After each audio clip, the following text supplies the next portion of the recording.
This is my favorite Japanese author as someone that's been obsessively reading Japanese literature for 10 years. So I want to recommend her to you, but with a bit of a warning, so pay heed. Maybe you've read Japanese literature before. A lot of people find their way here through Murakami, for example, or recently Kawaguchi, like the Before the Coffee Gets Cold series. My favorite author is not like these. Nothing wrong with them, but it's a different kind of writing.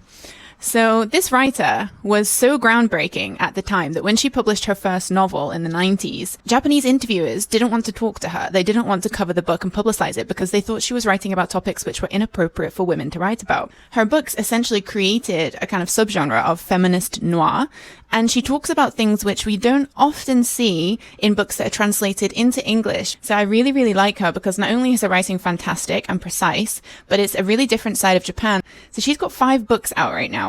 And the thing that kind of relates 4 of them, one of them's a mythical retelling, which is a bit different, but the 4 are all related because they talk about women living on the edges of society, especially in poverty. So, for example, in Out, it's the story of 4 women working overnight in a bento factory, and one of the women has an abusive husband, so she murders him, and then the 4 women have to deal with that situation. And there's issues of work, of harassment, of the unfairness of the criminal justice system, all of this packed into here. It's definitely dark, but it's extremely gripping and extremely revealing as well. Another book that I'm currently reading is Swallowed. And again, this is about another woman living on the border of the poverty line, and she decides to become a surrogate to a rich couple to earn enough money to be able to survive, because before that she was sinking. So she's talking about these kind of issues, but from a very non-judgmental and nuanced kind of way.